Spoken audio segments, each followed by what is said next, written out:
Abordamos en esta presentación enfoque ontosemiótico, segunda parte, y en esto me quiero dedicar básicamente a análisis y diseño de clases, y el recorrido propuesto es algunos constructos y herramientas del enfoque ontológico semiótico, básicamente una revisión, y sin indicarles dónde pueden profundizar al respecto para quien no los conoce, porque me quiero quedar en particular con todas estas herramientas que ofrece Leos para hacer un análisis y diseño de clases. Y entre medio quiero colocar cuáles son los puntos fuertes, los puntos que hay que tener cuidados, los puntos que son débiles.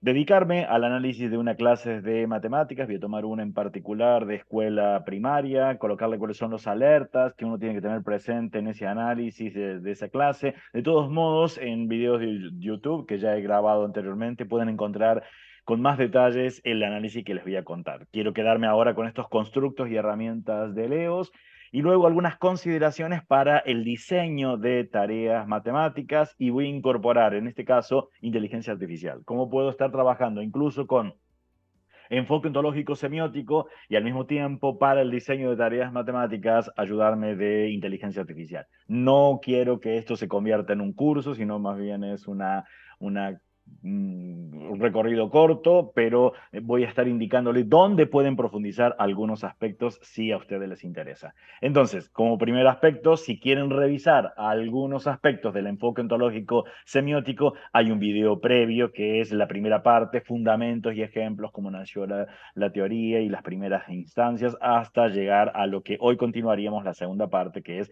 análisis y diseño de una clase de matemáticas, y esto lo encuentran en YouTube. Un repaso general como para ubicarnos. Recordemos que existen diferentes marcos teóricos de la didáctica de la matemática, matemática educativa, de educación matemática, como uno quiere llamarle.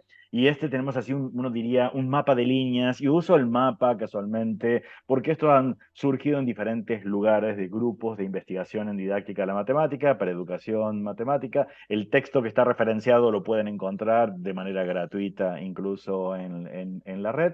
Y podríamos tener la escuela francesa con teoría de situaciones didácticas de Guy Brusseau, la ingeniería didáctica de Michel Artigue, teoría antropológica de lo didáctico de Ville Ballard, y continuaríamos socioconstructivismo de Paul Ernest, enfoque ontosemiótico de Juan Díaz Godino, Carmen Batanero y Vicente Fontmol, etnomatemática, y continuaríamos, ¿no? Educación matemática realista, educación matemática crítica, la escuela anglosajona de resolución de problemas, constructivismo radical, la socioepistemología, epistemología genética, los enfoques cognitivistas como el pensamiento matemático avanzado, la teoría de los campos conceptuales, la teoría APOS de Dubinsky, y podríamos continuar con un montón de líneas y enfoques que tienen una mirada particular sobre los procesos de enseñanza y aprendizaje para investigación, depende de en dónde nos estamos situando. En nuestro caso le vamos a poner el foco, la lente al enfoque ontológico semiótico, básicamente en el análisis y diseño de clases. Entonces lo vamos a ver como un proceso de estudio para el EOS, donde vamos a tener 6 facetas: la epistémica, la cognitiva, la interaccional, la mediacional, emocional y ecológica. Y esto lo vemos en diferentes niveles de análisis. Un primer nivel de análisis que son las prácticas, un segundo nivel que son las configuraciones, un tercer nivel son las trayectorias, un cuarto nivel normas y metanormas y un quinto nivel idoneidad didáctica. Si avanzamos en este sentido, desde práctica hasta idoneidad didáctica, estaríamos haciendo un análisis de una clase. Mientras que si partimos de los criterios de idoneidad didáctica, y después de implementar estamos viendo una cuestión de diseño. No obstante, acá hay una alerta de por medio. No es lo mismo analizar que diseñar una clase, incluso para el mismo enfoque ontológico semiótico. Y podemos tener acá, la experiencia nos muestra que a lo mejor alguien, porque está en investigación, puede hacer buenos análisis de una clase de matemáticas, y eso no significa que diseña una buena clase de matemáticas. Muchas veces hasta resulta más fácil criticar o decir algo de lo que está haciendo otra persona, y nos cuesta mucho mirar nuestra propia práctica y uno puede dar las explicaciones de por medio. Si bien me voy a centrar en cuestiones de análisis, básicamente cuando estamos haciendo investigaciones, quiero ver la cuestión de diseño, que le sirve también para el profesor en la formación de profesores. En ese análisis y diseño de una clase, para el enfoque ontológico semiótico, hablamos de la competencia de análisis e intervención didáctica. Y esa competencia de análisis e intervención didáctica tiene algunas componentes. Una de ellas es el sistema de prácticas, que esto nos lleva al análisis de los significados globales, las configuraciones ontosemióticas, que eso nos lleva al análisis ontosemiótico de las prácticas, las trayectorias didácticas, eso lo vamos a ver con ejemplos a continuación. Y esto nos lleva a la gestión de configuraciones didácticas, la dimensión normativa, que esto nos lleva a un análisis normativo, y por último la idoneidad didáctica, que nos lleva al análisis de la idoneidad didáctica de un proceso de estudio en particular. Pero acá una alerta de por medio que lo damos así para el EOS, pero también puede ser para cualquiera de las líneas que nosotros estamos viendo. Esto depende pura y exclusivamente, cuando hacemos los análisis o diseño, de los conocimientos del profesor.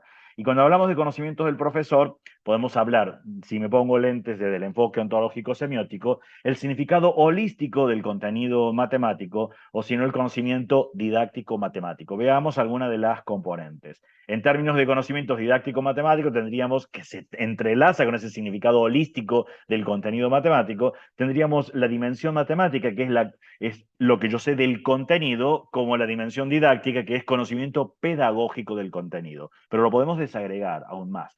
Podríamos mirar entonces la dimensión metadidáctica o de las matemáticas, que son conocimientos relativos a las normas, metanormas, restricciones contextuales, reflexión sobre la práctica, valoración de la idoneidad didáctica, y si nos metemos en cada una de estas dimensiones, podríamos tener conocimiento común del contenido, que se relaciona con el conocimiento ampliado del contenido. Tienen una referencia para profundizar estos aspectos. No es mi intención abordar en detalles todos los constructos que tiene Leo, sino colocar toda la estructura como para entender desde qué lugar me posiciono para hacer el análisis y diseño de una clase. Si me voy a la dimensión didáctica, voy a tener la faceta epistémica, que es el conocimiento especializado de la dimensión matemática, la faceta ecológica, conocimiento del currículum y del contexto y su contexto, la faceta cognitiva y afectiva, que es conocimiento sobre los estudiantes y sus características, y la faceta interaccional y mediacional, que es conocimiento sobre la enseñanza. Y todos ellos se interrelacionan entre cada uno de ellos, y hay modos para analizar todo este conocimiento del profesor, que casualmente lo ponemos en juego en estas competencias. Pero vayamos entonces ahora, ¿y cómo hacemos un análisis de una clase? Tomemos algunas cuestiones bases del análisis, cuestiones básicas de la teoría, que no necesariamente las dice el EOS, sino que esto nos sirve ya, lo tomo desde la educación matemática. Voy a tener una teoría, en nuestro caso es el enfoque ontológico semiótico, y voy a tomar cuestiones que están desde la teoría que quiero, las voy a usar para ese análisis. Pero entonces voy a tener que articularlos con juicios de valor. Esto se está cumpliendo porque me apoyo con esto que está expresando Godino, que expresa Godino Batanero Font, que expresa Pinofan. O sea, puedo empezar a hacer estos juicios de valor al analizar la clase, pero no es suficiente. Tengo que estar dando evidencias. O sea, si yo miro un buen análisis de una clase, debería estar articulando estos tres elementos: teoría, juicio de valor y evidencias, articulando en cada uno de ellos, que sean coherentes. ¿A qué le llamamos que sea coherente? Que cuando estoy tomando un aspecto de la teoría, puedo empezar con un juicio de valor: se cumple tal cosa, cómo expresa tal autor, debe ser coherente, que lo que estoy afirmando que se cumple con el trozo o la cita que estoy colocando de la teoría. Y las evidencias tienen que aludir a ese aspecto en particular, ¿no? Y tiene que ser relevante los aspectos que voy a estar mirando, que me lo va a marcar básicamente la teoría. ¿Qué voy a necesitar de una clase si quiero hacer un buen análisis de una clase? No es suficiente ir a una clase y solo observar la clase y tomar nota, porque me voy a perder todos los detalles de por medio y eso no me va a servir. Básicamente lo que necesito es tener una grabación de esa clase. Acto seguido, después de tener la grabación de la clase, para hacer el análisis voy a tener que hacer la transcripción de toda esa clase, contando en detalles que no se me escapen hasta las palabras más pequeñitas, más hasta gestos. Es necesario que lo esté colocando entre llamados de atención, qué es lo que estoy observando, porque todo eso es valioso para el análisis. Me conviene tomar fragmentos particulares que le llamamos configuraciones didácticas. Por ejemplo, acá sería configuración didáctica 7, ese pedacito, configuración didáctica ese otro pedacito, y ni sé cómo me doy cuenta. No hay una regla, pero uno dice, básicamente puedo decir ¿Qué están haciendo los estudiantes y el profesor en esta configuración? Bueno, están resolviendo una ecuación, está planteando algo, está institucionalizando un determinado contenido, un estudiante está validando la respuesta, están dialogando, están analizando un error, o están realizando un ejercicio práctico. O sea, yo puedo decir a alguien, entonces me permite poner la lente con mucho más detalle. Después puedo empezar a hacer el análisis de cada una de estas configuraciones en una tabla. La sugerencia es la que viene a continuación, no es la única, o esto va a depender de los fines que quiero colocar del análisis, ¿no? Pero estas prácticas que uno dice, ¿qué es una práctica matemática? Bueno, es toda actuación o expresión verbal, gráfica, realizada por alguien para resolver problemas matemáticos, comunicar a otros la solución obtenida, validarla o generalizarla a otros contextos y problemas, y esto pueden ser prácticas operativas, discursivas o normativas. Mientras que las configuraciones se definen como redes de objetos intervinientes y emergentes de esos sistemas de prácticas y las relaciones que se establecen entre los mismos, constituyendo los elementos de significado del objeto matemático, y podemos hablar de configuraciones didácticas, configuraciones epistémicas, configuraciones instruccionales, configuraciones cognitivas, dependiendo de dónde las estoy analizando y quién las está llevando a cabo. Mientras que las trayectorias, podría mirar una configuración didáctica inicial, donde tengo una configuración epistémica que se relaciona con esa configuración instruccional y esa configuración cognitiva afectiva que tiene un trasfondo ecológico, y lo que estoy viendo a una configuración didáctica final, lo podría mirar. Esto es más para el investigador, no para quien se inicia recién en análisis de clases, y uno puede ver esa trayectoria didáctica y las subtrayectorias como para mirar con detalles lo que acontece en una clase de matemáticas.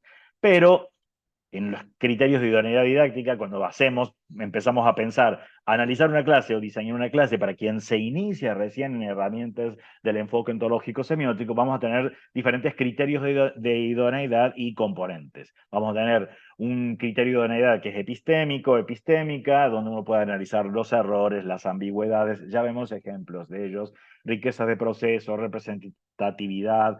La cognitiva, conocimientos previos de los estudiantes, adaptación curricular a las diferencias individuales que hizo o no hizo el profesor, toda la cuestión de aprendizaje, la demanda cognitiva, un criterio de unidad interaccional, donde voy a ver la interacción docente y estudiante o discentes, la interacción entre los estudiantes, discentes o alumnos, la autonomía que ellos tienen, la evaluación formativa que se lleva a cabo, mediacional, que son los recursos materiales utilizados y tecnológicos también, número de estudiantes, el horario, las condiciones del aula, el tiempo dedicado para esa clase en particular, un criterio de idoneidad afectiva o idoneidad afectiva, los intereses y necesidades si se están atendiendo, las actitudes de los estudiantes, las emociones, y una idoneidad ecológica que es si se hicieron adaptaciones del currículum, las conexiones e interdisciplinares, la utilidad sociolaboral que tiene, la innovación didáctica, y esto está siempre en permanente cambio. Uno puede refinar incluso para una clase en particular, para una temática en particular, estos componentes para cada una de las idoneidades. Para iniciar el análisis, entonces tenemos la transcripción de la clase, y lo que podríamos hacer diferentes columnas, donde yo voy a tener, por ejemplo, episodio, voy a tener cada uno de estos fragmentos que hice la transcripción, que le voy a llamar configuración didáctica 1, 2, 3, 4, 15, 24, de toda la clase que estoy transcribiendo, y uno pone un detalle, decir, bueno, eso va entre la línea 40, por ejemplo aquí, entre la línea 39 a la 48 de la transcripción que hice. ¿Qué más puedo agregarle? ¿Cuáles son las prácticas que se están realizando casualmente en esa configuración? Leo lo que son, esto es, leo lo que son prácticas como las definimos en el enfoque ontológico semiótico, y uno podría decir, bueno, mira, en la configuración didáctica 7 se está resolviendo una ecuación lineal. En la configuración didáctica 8 se ejemplifican lo que son las ecuaciones lineales. El ejemplo que le voy a colocar es de una clase muy tradicional en en escuela primaria, que se les intenta enseñar ecuaciones a los estudiantes. Entonces, en ese sentido, no estoy tomando una clase que uno dice, va a quedar muy bien, entonces, como para que tengan presente los ejemplos que voy a estar colocando. Empiezo a identificar cuáles son los objetos matemáticos que intervienen en cada una de esas configuraciones. ¿Cuáles son los procesos? Acá entran en juego los conocimientos matemáticos y didácticos del profesor. ¿Qué objetos matemáticos intervienen? ¿Cuáles son los procesos?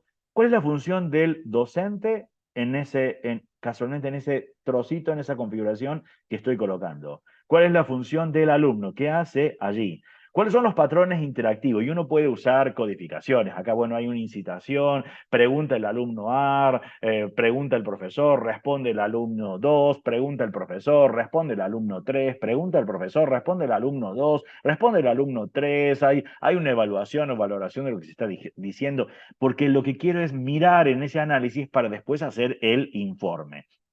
Y trato de mirar, clasificar, de acuerdo al enfoque ontológico semiótico, el tipo de configuración didáctica que se da en ese trocito, en ese recorte. Después pensemos, y uno dice, ¿cómo hace? Hago el informe pensando, tengo todas las configuraciones, y uno puede decir, bueno, en la mayoría de ellas predominó un estilo, una configuración de tipo magistral interactiva, dialógica, ¿de qué tipo fue lo que ocurrió?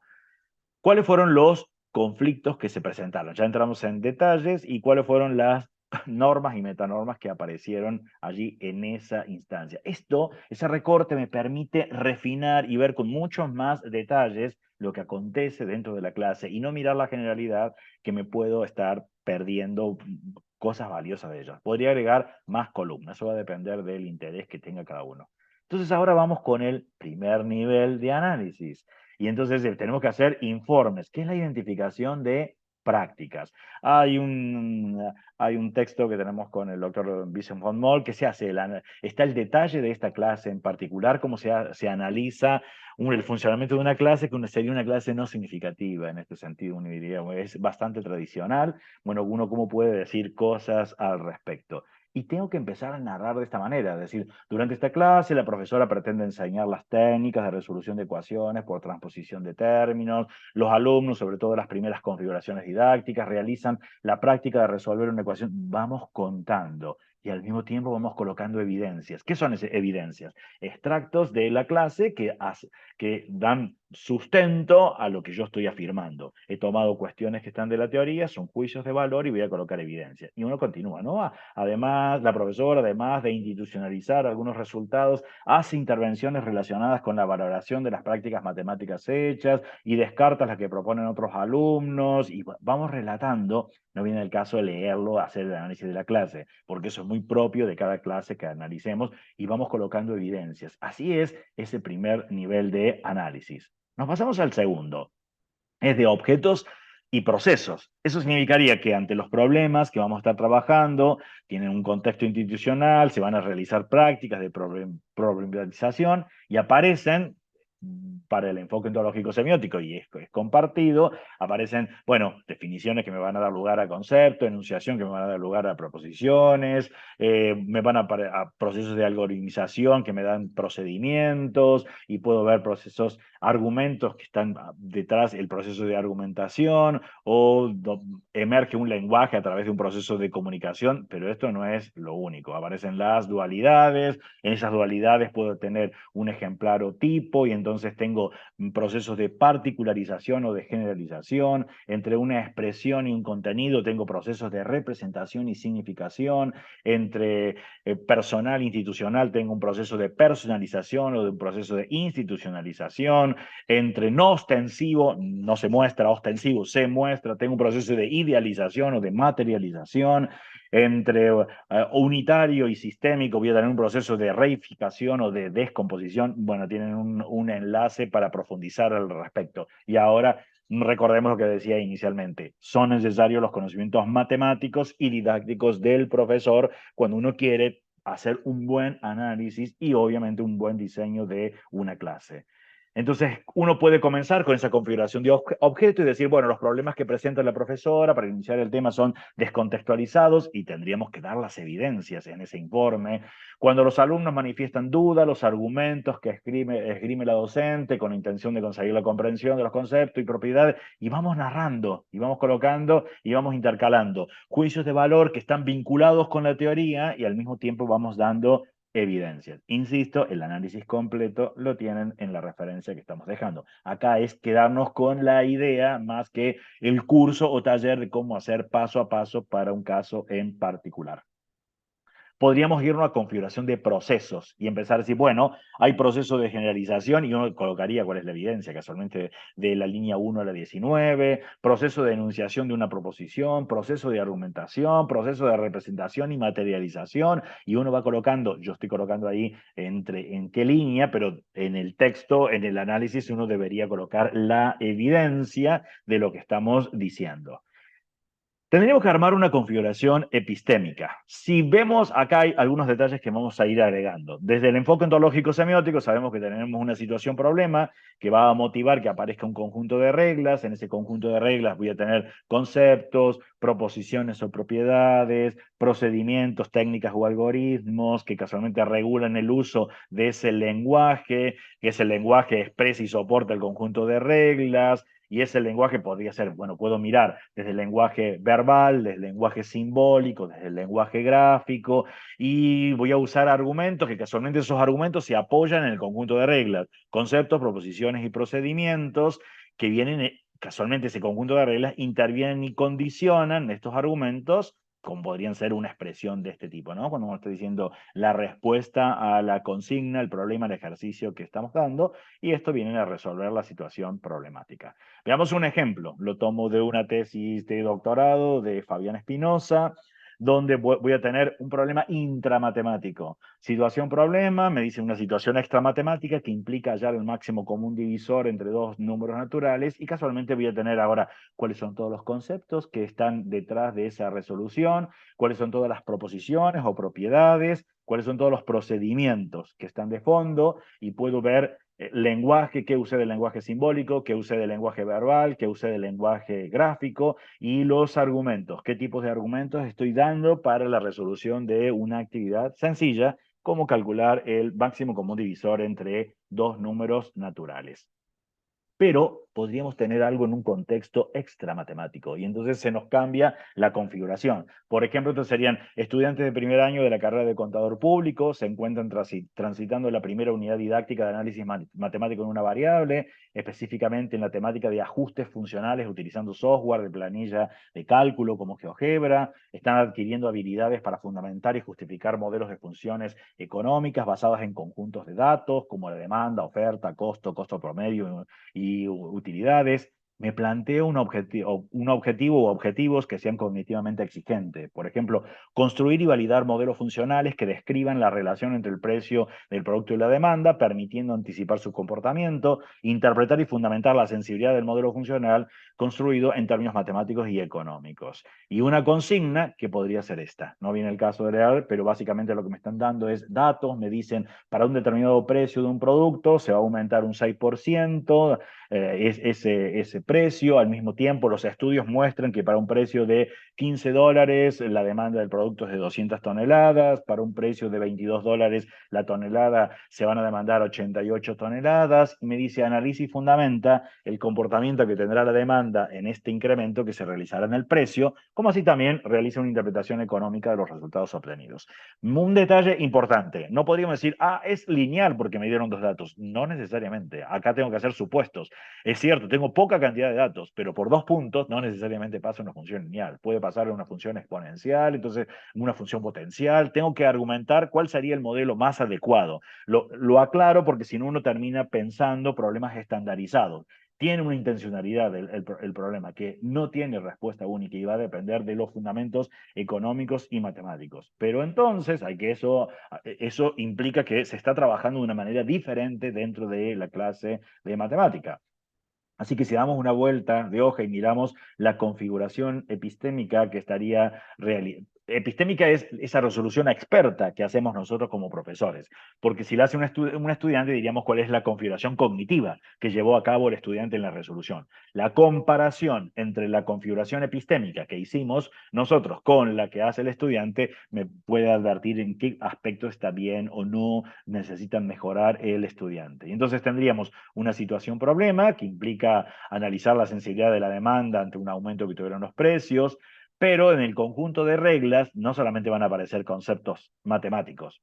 ese es un ejemplo, no es todo el detalle completo, es solo una imagen para ejemplificar. No solo me van a aparecer en un contexto extramatemático conceptos matemáticos, me van a aparecer conceptos económicos también de por medio. Y cuando hablemos de propiedades, no solamente me van a aparecer propiedades matemáticas, sino que también me van a aparecer propiedades económicas. Y cuando esté hablando de procedimientos, hoy que estamos incorporando a la tecnología, no solo hay procedimientos que son matemáticos, sino que hay procedimientos que son tecnológicos, por ejemplo. El ajuste por mínimos cuadrados que a veces uno puede hacer con un software como GeoGebra es un procedimiento tecnológico, porque no lo terminé haciendo de manera manual. Y cuando miremos toda la cuestión del lenguaje, puedo ver lenguaje verbal, que puede ser lenguaje verbal matemático, lenguaje verbal pero es económico, o lenguaje verbal que es tecnológico, propio de que estoy usando alguna cuestión. Cuando los estudiantes dicen, con el botón derecho del ratón o del mouse vemos las propiedades. Bueno, pero eso es un lenguaje verbal, pero tecnológico, no matemático.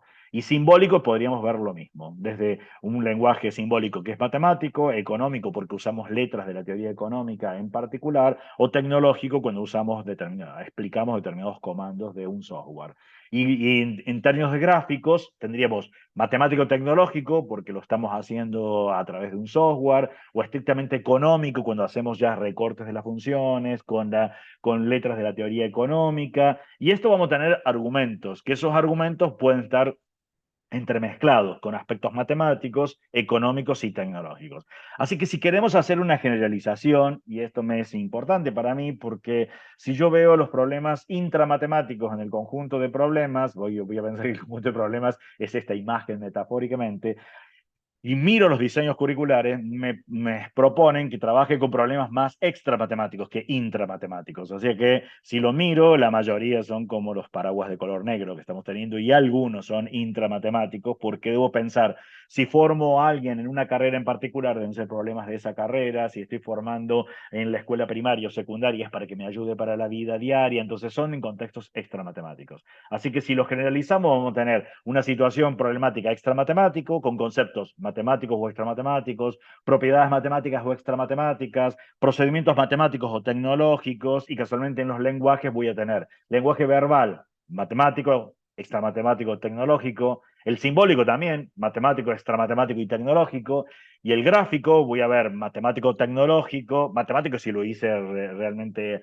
a mano, a lápiz y papel, tecnológico si lo apelé a un software, o extra matemático cuando estoy haciendo algo muy propio de la disciplina en la cual se inserta ese problema. Y los argumentos casualmente se van a entremezclar entre matemáticos, extramatemáticos y tecnológicos. Pasamos a nuestro tercer nivel. Nuestro quinto nivel vamos a llegar a las idoneidades, ¿no? En ese tercer nivel vamos a analizar las trayectorias y nos hacemos preguntas. ¿Qué conflictos a priori o posteriori pueden tener los estudiantes para la realización de las prácticas matemáticas? No olvidemos que ya hicimos toda una tabla donde casualmente en cada una de las configuraciones empezamos a mirar esa noción de conflictos. La idea de conflictos es cualquier disparidad entre los significados. Significado no es una definición, sino son prácticas asociadas atribuidos a una expresión por dos sujetos, personas o instituciones. Y en ese análisis puedo mirar conflicto semiótico de tipo cognitivo, cuando la disparidad se produce entre prácticas de un mismo sujeto; conflicto semiótico de tipo interaccional, cuando la disparidad se produce entre, son prácticas actuativas o discursivas entre dos sujetos, que pueden ser alumno-alumno, alumno-profesor; y conflicto semiótico de tipo epistémico, cuando la disparidad se produce entre significados institucionales. Lo que dice un texto, lo que dice la matemática. Acá hay algunos alertas. Es difícil darse cuenta si estoy analizando una clase, si lo hago como investigador tendré que tener algunas herramientas más para ver el conflicto semiótico de tipo cognitivo, porque es cuando la disparidad se produce entre prácticas de un mismo sujeto. Se tendría que tener entrevistas, haber analizado algo en particular. Esto va a estar muy presente en procesos de investigación que llevamos a cabo. Y también es difícil, porque acá dependen de los conocimientos matemáticos y didácticos que tiene el profesor, el conflicto semiótico de tipo epistémico. Darme cuenta entre lo que está expresando el profesor con lo que está diciendo la propia matemática, ahí hay una disparidad de sentido en esas prácticas. Entonces ahora empezamos a mirar. Entonces uno dice, bueno, acá se presenta un conflicto semiótico de tipo interaccional 1 y uno dice en el tramo 49 a 55, casualmente es la evidencia, lo tengo que tratar de explicar. El estudiante intenta atribuir un significado al concepto de ecuación, el cual no fue abordado formalmente durante la clase, y uno explica, ¿no? Y trata de explicar. Insisto, no viene el caso ahora analizar por qué acá es un conflicto, sino es llevarnos el mensaje, cómo analizamos una clase en forma general. Y uno podría mirar acá cuáles son las evidencias, conflicto semiótico cognitivo de tipo 2, ¿qué estoy viendo? Por eso era necesario, no es suficiente que alguien tome nota de una clase, sino que tengo que tener la filmación, el video, la grabación de esa clase y después transcribirla para poder analizar acá, por ejemplo. Porque estoy mirando cuando la profesora está preguntando si tengo un caramelo más otro caramelo, ¿a qué es igual? Y los estudiantes dijeron a 2, y entonces la profesora pregunta después, una X más otra X es igual a 2, dice los estudiantes. ¿2 qué? Dice la profesora. 2X, dicen los alumnos. El valor puede ser siempre par. Uno dice, ¿qué fue lo que pasó acá? Entonces acá es en la lente del investigador me cuenta, claro, cuando colocó caramelo más caramelo, no eran variables, son dos caramelos. Acá es X, una cantidad que desconozco, más otra cantidad que desconozco, son dos veces la cantidad que desconozco, y por eso dijo, ¿el valor puede ser siempre par? Y la profesora contestó, no, siempre varía, pero eso no lo vemos en la EGB2, alude a una orientación en particular que tiene el contexto donde está esta clase. Entonces, ahora es tratar de ver cuál fue el conflicto y cómo lo explicamos, ¿no? Entonces uno puede empezar a decir, bueno, ¿qué es lo que estamos viendo en este caso? El conflicto semiótico cognitivo de tipo 3 y otra vez el texto. No viene el caso leerlo, son solo ejemplos de imágenes de cómo uno puede mirar con detalle y esa necesidad de tener esas transcripciones de las clases y todo el conocimiento matemático y didáctico que tenemos que tener como profesores para que podamos hacer esto, ¿no? Tendríamos después de mirar todas estas configuraciones, armar, bueno, ¿cuál fue la configuración didáctica que se presentó, al menos en esa clase? Si miramos las grandes tipologías que plantea el EOS, podríamos tener una clase que es magistral, una clase que es adidáctica. No confundamos adidáctica, que significa que no tiene nada didáctico, no, tiene más la connotación de teoría de situaciones, cuando el estudiante no percibe la intencionalidad didáctica del contenido que se quiere construir en la clase. Estoy proponiendo una actividad que tiene la intención que emerja un determinado contenido. Quiero construir algo en lugar de hacer la clase magistral, que en la clase magistral, imaginemos un teorema de Pitágoras, y en la clase magistral, ¿qué haríamos? Empiezo, digo, el teorema de Pitágoras plantea esto, y ahora hacemos ejercicios. ¿Qué sería una clase adidáctica? Tengo que proponer una actividad donde casualmente la construcción de lo que sale del teorema de Pitágoras surge por parte de los estudiantes. A lo mejor es analizar, construyo sobre triángulos cualesquiera usando software, construyo polígonos regulares sobre los lados de un triángulo y quiero analizar qué pasa con las áreas. Claro, voy a caer con el teorema de Pitágoras. Podría ser una clase más de tipo personal, cuando trabaja el estudiante solo, o de dialógica cuando está el profesor interactuando con los estudiantes. Y uno puede decir, la clase se ubica en algún lugar de esto, en forma general. Es decir, hay momentos que a lo mejor era más personal, dialógica, pero bueno, en nuestro ejemplo era magistral interactiva. O sea, seguía una clase tradicional donde uno intenta hacer algunas preguntas de los estudiantes, pero básicamente son preguntas para apoyar el discurso del profesor. Entonces tendríamos que decir esto, ¿no? Entonces ahí decimos, bueno, si viene el registro, se muestra un constante diálogo, tengo que justificar por qué termino diciendo que es una clase magistral de tipo interactivo y tendré que decir, bueno, había 25 configuraciones que las puedo clasificar como de tipo magistral, de un total de 27, entonces, bueno, termino diciendo, hay dos de ellas que son un poco más dialógicas, termino diciendo, bueno, es un magistral interactivo y doy las evidencias del caso. Nos vamos al cuarto nivel, que es el análisis normativo. ¿Qué es una norma? O sea, las normas condicionan el desarrollo de los procesos instruccionales y casualmente me tengo que preguntar, y acá de nuevo van a entrar en juego conocimientos matemáticos y didácticos del profesor para divisarlas. Porque acá me puedo preguntar quién, cómo y cuándo se establecen esas normas, cuáles y cómo se pueden cambiar para optimizar el aprendizaje matemático. Y esto es ¿qué cosas pasaron en la clase? Y uno dice, me están dejando un mensaje de fondo. De alguna manera me condiciona el modo en que está llevándose a cabo esa clase, ¿no? Por ejemplo, puedo mirar de este ejemplo. No es que apareció, voy a mirar el uno, esto viene parte del texto de lo que venimos narrando, entonces acá articulamos juicio de valor con vínculo con la teoría y con evidencia. Decimos, a continuación incluimos otras normas clasificadas según la tipología propuesta por Godino, von Willem y Castro, entonces ese es el vínculo con la teoría, teniendo en cuenta los aspectos del proceso de instrucción, y ahora empezamos a dar nuestro juicio de valor y las evidencias. Ese juicio de valor acá está tenido en términos de leo a través del episodio que va de la línea 39 a la 48, el modo en que está trabajándose en la clase, de alguna manera me deja una norma metaepistémica que es los razonamientos en matemáticas se han de plasmar por escrito siguiendo determinadas reglas. No lo dice la profesora, pero lo intuyo en las expresiones que dice cuando está expresando. Todo lo hicimos mentalmente, ahora lo vamos a escribir. ¿Cómo hacemos para llevar diciendo, está bien que estuvimos hablando, pero ahora es necesario escribir? Bueno, de fondo está esta norma. No significa que una norma es mala dentro de una clase. Lo que me está diciendo es que puedo entender por qué los estudiantes hacen determinadas acciones dentro de la clase, pero podríamos continuar con otras. Por ejemplo, determinados temas en matemáticas se completan en cursos superiores, cuando a veces alguien dice, bueno, no entiendo esto que está, bueno, el año que viene lo van a profundizar, lo vas a entender, entonces eso hace que, bueno, si yo no entiendo esto, seguramente más adelante lo voy a lograr entender. Para comprender determinados temas en matemáticas hay que esperar a cursos superiores, y uno puede ver, era una discusión en un momento cuando el alumno preguntaba si podía ser siempre par, no, siempre varía, pero eso no lo vemos ahora, como diciendo eso se va a ver más adelante, eso parecería que habilita en la clase de matemática para que los estudiantes, si no comprenden algo, no preguntan porque más adelante lo van a comprender. Y ahí podríamos continuar, ¿no? Para aprender matemáticas hay que hacer muchos ejercicios, hay que dedicar mucho tiempo para hacer ejercicios, y uno puede decir, ¿de dónde uno lo obtiene de esto? Y empezamos a mirar las frases que estamos colocando y decimos, bueno, por ejemplo, en este caso era, vamos a seguir trabajando varios días con esto. Si no entienden, no se hagan problema, que vamos a hacer muchos ejercicios hasta que les salga bien. ¿Qué estoy transmitiendo? ¿Qué mensaje estoy dejando cuando digo esa expresión? Bueno, hay que dedicar mucho tiempo a hacer ejercicios, que para aprender matemáticas hay que hacer muchos ejercicios. Eso es una interpretación del investigador que va a colocar de por medio, ¿no? O que hay muchas cosas en matemáticas que son mecánicas y con la práctica lo vas a lograr, expresiones que dijo la profesora en esta clase. En matemática hay que hacer largos ejercicios, por ejemplo, entonces uno puede decir, les doy una ecuación más difícil, por ejemplo, y cuando los alumnos se quejaban y decían, tantos pasos para resolver esto, la misma profesora decía, sí, así es la matemática, es hermosa. Entonces, eh, deja un mensaje de fondo que transmite a la clase.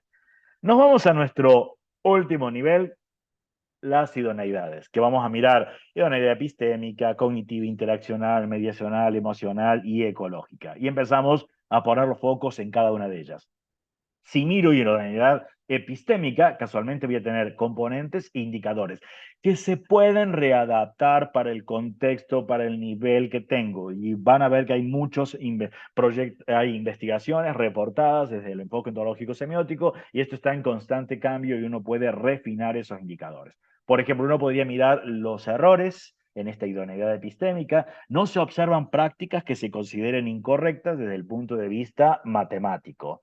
En términos de ambigüedades, no se observan ambigüedades que pueden llevar a la confusión a los alumnos. Miren que todo el conocimiento matemático y didáctico que tenemos que tener de fondo para analizar que efectivamente no lo estamos detectando al respecto. O sea, hay definición y procedimientos correctamente enunciados, adaptados al nivel educativo al que se dirigen, adecuación de las explicaciones, comprobaciones y demostraciones a nivel educativo que se dirigen, uso controlado de las metáforas que usamos a veces en la clase de matemáticas. Por ejemplo, a veces en lugar de estar enseñando ecuaciones, usamos una metáfora. El que está sumando pasó restando, el que está multiplicando pasó dividiendo, pero eso es una metáfora, porque en realidad son propiedades. Sumar a ambos miembros, dividir a ambos miembros por un número distinto de cero, una expresión que no sea nula. Ahí en términos de definiciones y procedimientos correctamente enunciados, ahí se ponen en juego conocimientos matemáticos y didácticos del profesor. Muchas veces pensamos que está bien, correcto, el modo en que ha sido enunciado algo, y cuando lo analizamos en la propia matemática, eso no es correcto.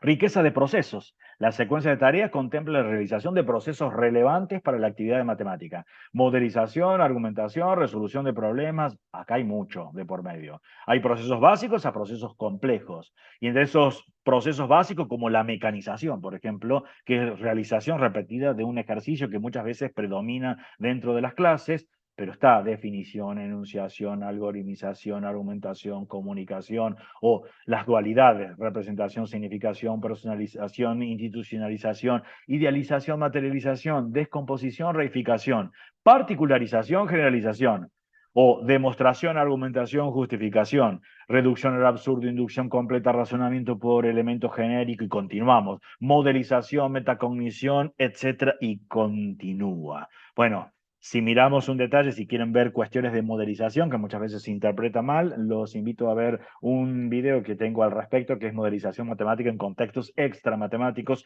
y detalles, como para pensar cuestiones de diseño, que yo aquí las estoy saltando por una cuestión de hacer más breve este video. O también podemos ver modelización y chat GPT para incorporarlo hoy en día con inteligencia artificial, o sea, cómo integrar la tecnología en la enseñanza de la matemática, otro video que también lo pueden encontrar en la red. Y continuamos entonces. Tendríamos ahora riqueza de procesos, que ya los veíamos, o representatividad. Por ejemplo, los significados parciales son una muestra representativa de la complejidad matemática de lo que se quiere enseñar. Para uno o varios significados parciales, recuerden que significado no es la definición, sino conjuntos de prácticas, se propone una muestra representativa de problemas. Ahí tengo que saber conocimientos matemáticos y didácticos para darme cuenta, mirar la secuencia didáctica completa de varias clases para darme cuenta si eso se cumple. Para uno o varios significados parciales se hace un uso de diferentes modos de expresión, verbal, gráfico, simbólico y de tratamiento de conversiones entre los mismos. Diferentes registros de representación semiótica si conocemos de alguna otra línea. Pero entonces acá deberíamos tener criterios para la selección o diseño de buenos problemas. Y hay trabajos que realizamos en muchos aspectos para ayudar casualmente acá cuestiones de diseños y cuestiones de análisis. Así que vamos a algunos criterios de ellos. Estos criterios de diseño podríamos tener. Uno que sacamos de las competencias matemáticas del marco PISA, por ejemplo, es utilice la matemática en situaciones contextualizadas, reales y genuinas, no realidades falseadas y manipuladas, cuya única intención tienen de realizar cuentas dentro de matemática, y plantee situaciones problemáticas de alta demanda cognitiva, no la cuestión de solo hacer un simple ejercicio y una técnica que casualmente, si se lo piden a inteligencia artificial y preguntan sobre las críticas, sobre la enseñanza de un determinado contenido, lo va a plantear al respecto. Vamos con algunos criterios. Está la referencia abajo donde se obtiene y los pueden encontrar con los ejemplos. Si el enunciado relata alguna situación en un contexto real, proponer cuestionamientos que tengan que ver con el relato y su contexto, y evitar hacer preguntas sobre objetos matemáticos, ya que no tendría sentido que alguien se hiciera esas preguntas si estuviera en ese contexto. O sea, si estoy preguntando, relato algo en un contexto real, no tiene sentido. Encuentre la ecuación encuentre la función encuentre la función no, en última instancia puedo preguntar, ¿alcanza los máximos? Determine las máximas utilidades, la mínima aceleración, la máxima velocidad, lo tengo que poner dentro del contexto. ¿Qué más tendríamos? Evitar en la medida de lo posible pedir directamente que el alumno halle fórmulas, resuelva ecuaciones, trace gráficos, no, eso tiene que ser algo, hacer preguntas donde casualmente sea un requerimiento que necesite el gráfico, porque le estoy pidiendo que analice una determinada información y yo sé que con el registro gráfico me ayudo para analizar la información. En la medida de lo posible, evitar dar información que asegure la existencia o la unicidad de algo. Cuando decimos encuentre, sabemos que existe y es único, mientras que es distinto, es decir, analizar y determinar si es factible determinar tal cosa. Entonces uno dice, bueno, puede ser que no exista o que exista más de uno. Eso es porque estamos acostumbrados a problemas determinísticos de solución única. Podríamos pedir que la actividad no brinde más información de la que se necesita para resolverla, es decir, no dar ayudas o aclaraciones de entrada sobre el camino a seguir, pues coartan las estrategias que se ponen en juego. Estos clásicos ejercicios que tienen A, B, C, D, E, todo pautado, y uno dice, pero me guían para la resolución muy mecánica de una actividad. Que la actividad no se encuentra en extremo pautada para la misma finalidad, que es lo que les estaba mencionando. y que la actividad requiera justificar las elecciones que realizan los estudiantes, así como también las que se rechazan. Debo pedir siempre, fundamenta, explica por qué, porque eso promueve los procesos de comunicación, que lo pueden ver en todos los diseños curriculares, y hoy en día más que la respuesta numérica de una actividad, lo que importa es los fundamentos que estoy dando, donde en esos fundamentos voy a ver conceptos, propiedades, procedimientos, diferentes usos de lenguaje. Bueno, continuamos. Si lo quieren ver en detalles, hay criterios de diseño de buenos problemas para la clase de matemática. Está también en un video que lo tienen en la red de mi autoría. Pasamos a la idoneidad cognitiva. En la idoneidad cognitiva vamos a tener componentes indicadores, conocimientos previos. Los alumnos tienen los conocimientos previos necesarios para el estudio del tema porque se han estudiado anteriormente o porque el profesor planifica su estudio. Los significados pretendidos que se pueden alcanzar tienen una dificultad manejable en sus diversos componentes. Estos son indicadores y tendré que mirar si eso se cumple o no se están cumpliendo en la clase. Y si la estoy diseñando, lo tengo que tener previsto. Pero entonces acá deberíamos hacer un análisis a priori entre los objetivos que me propongo y la situación problema que me propuse, que eso sea coherente. Adaptación curricular. Se incluyen actividades de ampliación y de refuerzo.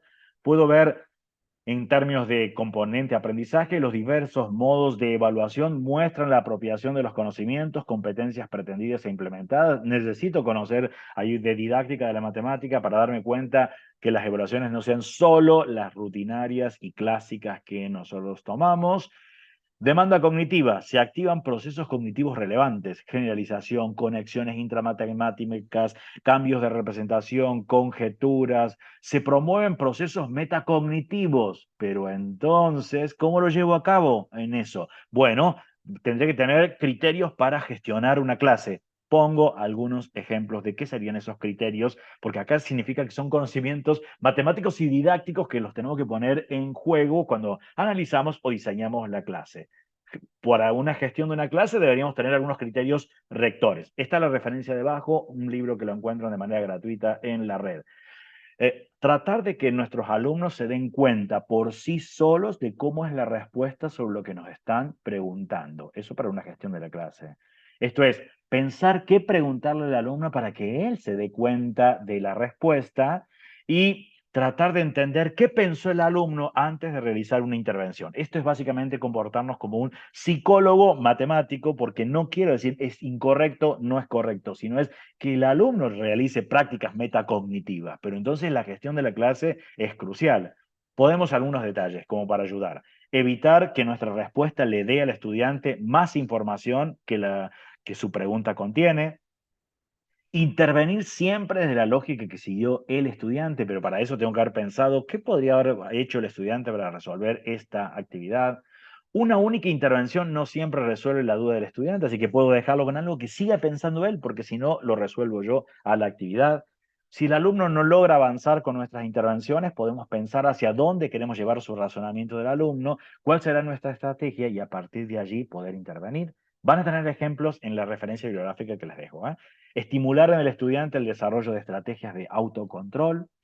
No intervenir solo cuando el estudiante hizo, lo que hizo está mal, sino también pedir explicaciones cuando la respuesta sea correcta. Habitualmente alguien hace un ejercicio erróneo, preguntamos a esa persona y el que lo hizo bien no le preguntamos. No, lo tenemos que preguntar para ayudar los procesos de comunicación y fundamentación. Acostumbrarnos a intervenir pidiendo explicaciones, preguntando por qué significa, para promover la comunicación, la metacognición de los estudiantes. No abandonar una intervención, aunque pase tiempo entre un diálogo y otro, hasta que se haya quedado resuelto el problema que detectamos que lleva ese estudiante. Intervenir sobre cada error que veamos, aunque no haya sido objeto de la pregunta del estudiante. Pulir el lenguaje, sea oral o escrito, la escritura simbólica, los gráficos, pero hay modos para hacerlo, que no quede dictatorialmente hecho esta instancia. Bueno, continuamos ahora con la idoneidad interaccional. Y en ello vamos otra vez componentes indicadores, si vemos las interacciones docentes y discentes. El profesor hace una presentación adecuada del tema, presentación clara y bien organizada, no habla demasiado rápido, guarda con ese indicador, porque ese indicador me estaría marcando que es una clase magistral. Y hoy en día sabemos que no puede ser en los diseños curriculares que eso, entonces ese indicador hay que mejorarlo. Por más que aparezca en el enfoque ontológico semiótico, hay que tener presente, incluso le puedo pedir a inteligencia artificial cuáles son las críticas de la enseñanza de la matemática en los diferentes niveles. Casualmente es esto: presentación clara y organizada por parte del profesor en la clase magistral. Eso no podría estar ocurriendo, ¿no? Bueno, se reconocen y se resuelven los conflictos de significados. No voy a entrar en el detalle fino de cada uno porque eso uno lo pone en juego cuando está analizando la clase, ¿no? Llegar a consenso en base al mejor argumento y uno dice, ¿y cómo hago para llegar a consensos con base en el mejor argumento? Tengo que tener los criterios para gestionar una clase que les mencioné recientemente. Se usan diversos recursos retóricos y argumentativos para implicar y captar la atención de los alumnos y ahora me dice, eso significa que tengo que manejar cuestiones matemáticas y didácticas y criterios para gestionar una clase. Se facilita la inclusión de los alumnos en la dinámica de la clase y no la exclusión. Uno diría, ¿y qué evidencias tengo al respecto cuando estoy analizando ello? Puedo preguntarle a la inteligencia artificial casualmente cómo trabajar con esto. Voy a pensar chat GPT y casualmente le puedo decir cuáles son las críticas que tiene a la enseñanza en la universidad. Quiero aludir a ese criterio de que la clase esté muy organizada. Y me va a decir metodología de enseñanza tradicional. Casualmente a menudo se basa en conferencias magistrales y ejercicios de prácticas repetitivos. Eso no puede ser en el diseño ni cuando estoy analizando la clase. O me dice falta de contextualización. Muchos estudiantes sienten que las matemáticas se enseñan de manera aislada sin relacionarla con situaciones y problemas del mundo real. Así que eso tengo que tenerlo presente en el diseño de la clase. Brecha entre matemáticas y otras disciplinas. Los estudiantes muchas veces perciben esta desconexión entre las matemáticas y su campo de estudio principal, o dificultad para relacionar la teoría con la práctica. Existe una brecha entre los conceptos teóricos matemáticos y su aplicación práctica en las carreras profesionales. Y si vamos a escuela secundaria, podría hacerlo con primaria también, pero me voy a quedar hasta escuela secundaria, pero los invito a que ustedes lo hagan y consulten inteligencia artificial. Me va a decir enfoque excesivo en la memorización, entonces profesores donde enfatiza demasiado la memorización de fórmulas y procedimientos sin fomentar una comprensión profunda de los conceptos matemáticos, falta de conexión con la vida cotidiana, donde lo que se le está dando a los estudiantes casualmente es no hay una conexión clara entre los conceptos matemáticos y la aplicación en las situaciones de la vida real, énfasis en la solución rápida de los problemas, me enfoco básicamente en la respuesta, sin dar suficiente importancia a procesos de resolución de problemas, al razonamiento matemático y todos los procesos que están de fondo, o falta de atención a la creatividad y el pensamiento crítico, donde se centra demasiado casualmente en que aprendan algoritmos y los procedimientos y se deja poco espacio a la creatividad, a pensar cómo me puedo plantear buenas preguntas y proponer problemas nuevos en actividades que son mucho más abiertas. Tenemos como puntos de partida, entonces que una clase no podría ser así, ir desde lo general a lo particular. Casualmente esas son las clases magistrales que son largamente criticadas en educación matemática, como aparecen incluso en los libros de texto, que empiezan con las definiciones, e incluso los que son de matemáticas aplicadas, uno dice, no, hoy sabemos la investigación en educación matemática, no, así que cuidado con ese criterio de análisis de idoneidad porque podemos caer en ello, ¿no? Acá hay que trabajar bastante entre los conocimientos que tiene el profesor y lo que se ha hecho en didáctica de la disciplina.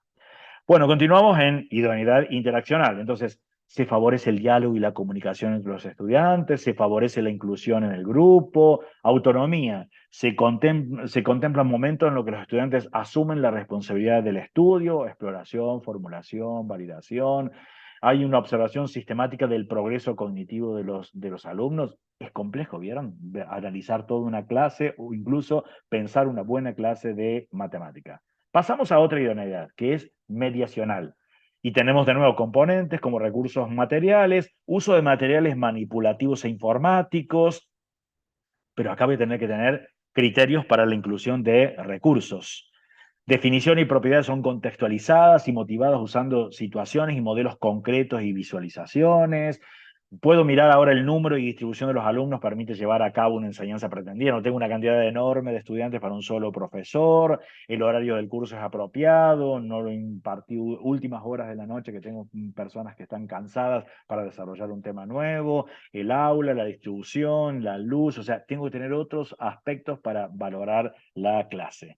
el tiempo didáctico, además la adecuación entre los significados pretendidos y los implementados y ese tiempo que le destinamos. A veces tenemos que hacer un recorte adecuado para esa clase, sino que nos quedó mucha cantidad de, recuerden, significados son conjuntos de prácticas, ¿no? El tiempo dedicado a los contenidos más importantes, a los contenidos que presentan dificultades. Si quieren cómo incluir las cuestiones de tecnología, los invito a ver otro video que es Tecnología con Mediación Pedagógica, el proceso del aprendizaje. Ahí hay detalles al respecto. Y si no, tenemos así un pasaje rápido de criterios para inclusión de las TIC, como para pensar en el análisis y en el diseño de una clase. Entre ellos, un criterio número uno que es favorecer la búsqueda de pruebas matemáticas. Para eso los incluyo. ¿Como cuáles? Visualización, experimentación, sorpresa, búsqueda de pruebas, retroalimentación. Imprescindibilidad de las TIC. ¿Qué significa esto? Que cuando me preguntes, ¿esto es imprescindible colocarla? Sí, porque me aporta algo nuevo. Tampoco en la consigna debería estar colocando haciendo uso de GeoGebra haga tal cosa. No, es un recurso. No le decimos usando la calculadora haga una cuenta. Es un recurso, pero claro, si no tuviese ese recurso no puedo hacerlo, entonces por eso es imprescindible. No perder de vista el objetivo matemático, porque muchas veces leemos una consigna y está enfocada en el uso del recurso, aprender a usar GeoGebra o un software en particular. Incluir diferentes usos de las TIC, como por ejemplo un software matemático, la búsqueda de información. Hoy en día eso lo hacemos. Bueno, pasamos a otra, que es la emocional. En ella vamos a tener interés y necesidades. Se seleccionan tareas de interés para los alumnos. Y uno dice, ¿y cómo selecciono? ¿Cuáles son los criterios para seleccionar una actividad que sea de interés para los alumnos? Se proponen situaciones que permitan valorar la utilidad de las matemáticas en la vida cotidiana y profesional. ¿Qué criterios tenemos? Les doy algunos indicadores de cómo uno puede hacerlo al respecto, ¿no? Entonces son criterios para seleccionar o diseñar problemas contextualizados, genuinos y reales, que ya se los cuento. Actitudes: se promueve la implicación de los estudiantes en las actividades que estamos proponiendo, la perseverancia, la responsabilidad, se favorece la argumentación en situaciones de desigualdad, no a este alumno que es muy bueno lo estoy promoviendo, este otro que tiene dificultades, no. Acá hay criterios para gestionar una clase, como se los mencioné anteriormente. Emociones: se promueve la autoestima de los estudiantes, evitando el rechazo, fobia o miedo a las matemáticas, y se resaltan las cualidades de estética y precisión de las matemáticas. Vuelta de página para mirar acá algunas cuestiones de cómo puedo seleccionar y esto utilidad en la vida profesional, ¿no? Pero vamos a pasarnos ahora, previo, se los voy a dejar hacia el final, a la idoneidad ecológica, que va a estar relacionado casualmente con toda esta idoneidad emocional. Los contenidos, su implementación y evaluación se corresponden con las directrices curriculares. Debo conocer el diseño curricular. Los contenidos se relacionan con otros contenidos matemáticos. Conexiones de la matemática con las del currículum y con conexiones de la vida cotidiana, contenidos de otras disciplinas. Pero ¿qué criterios vamos a tener al respecto? Les cuento seguidamente. Utilidad sociolaboral. Los contenidos son útiles para la inserción sociolaboral. ¿Lo tenemos presente? ¿Cómo lo analizo hoy en día? Hoy tenemos la ventaja que hasta podemos apelar a inteligencia artificial, no porque inteligencia artificial tenga todas las respuestas, se equivoca, pero al menos accede a fuentes de datos que me ayudan mucho al respecto.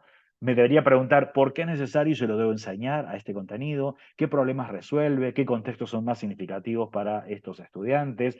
Por eso les cuento criterios para seleccionar y diseñar problemas contextualizados, genuinos y reales. Innovación didáctica basada en la investigación y la práctica reflexiva, la inclusión de los recursos tecnológicos, casualmente es criterios para la inclusión de TIC, lo necesito tanto para el análisis como para el diseño. ¿Cómo lo puedo hacer con inteligencia artificial? Podría preguntar, por ejemplo, me toca un curso, dar funciones en la escuela secundaria, y este curso tiene una orientación en ciencias sociales, porque podría ser ciencias naturales, economía, gestión, o estar trabajando en una universidad, en una tecnicatura en alimentos, en una ingeniería mecánica, electrónica, en una licenciatura en gestión de datos. O sea, va a depender. Bueno, puedo preguntarle, casualmente es a inteligencia artificial, acá me va a decir, bueno, en ciencias sociales, análisis de datos sociales, no vamos a leer el detalle, pero porque interesa solo si uno está en esa área.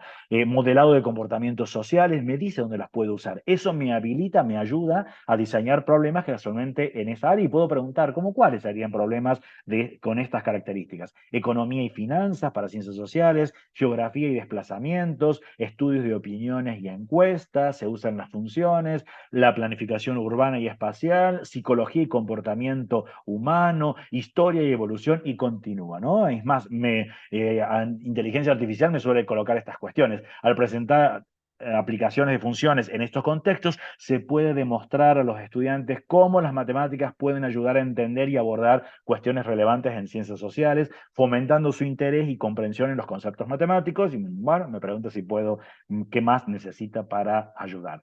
Tenemos que tener presente esto cuando nuestros estudiantes empiezan a levantar la mano y preguntan, ¿esto que está dando, para qué nos sirve? Me tengo que adelantar. Eso tiene que haber estado en el diseño de la clase. ¿En qué otras materias se utiliza este tema? Eso tiene que haber estado en el diseño de mi clase y lo puedo estar mirando cuando lo estoy analizando. ¿Cómo se relaciona esto con las actividades que haré al insertarme en el mundo laboral o en la vida cotidiana o en esta carrera, cuando eso lo tengo que tener previsto antes? Si quieren, los invito a ver Avances en Educación Matemática, diseñando tareas con inteligencia artificial. Es un video en el cual pueden mirar detalles de cómo uno puede avanzar al respecto. Entonces, cuando miramos idoneidad didáctica, podemos hacer una representación, es decir, bueno, miro a la epistémica, puedo decir un grado bajo, medio, alto, marcar un punto, por ejemplo. En términos de la cognitiva, se encuentra más o menos allí, en una escala de Likert, por ejemplo. La interaccional se encuentra más o menos allí, la mediacional, y así podría hacerlo con cada uno de ellos. No significa que esto me tiene que quedar ese hexágono regular perfecto, sino hay veces uno puede sacrificar, decir, bueno, yo puedo mirar, en este caso, voy a promover más la idoneidad emocional y voy a sacrificar algunas de ellas porque conozco el grupo. Así que no se lleven como mensaje que sí o sí me tiene que quedar, pero esta es una visualización del análisis de la clase, de en qué aspectos dio algunos déficits o quedaron aspectos que se podrían mejorar. Bueno, muchas gracias por la atención. Espero que les sirva todas estas cuestiones que hemos contado de análisis y diseño de una clase usando herramientas y constructos del enfoque ontológico semiótico.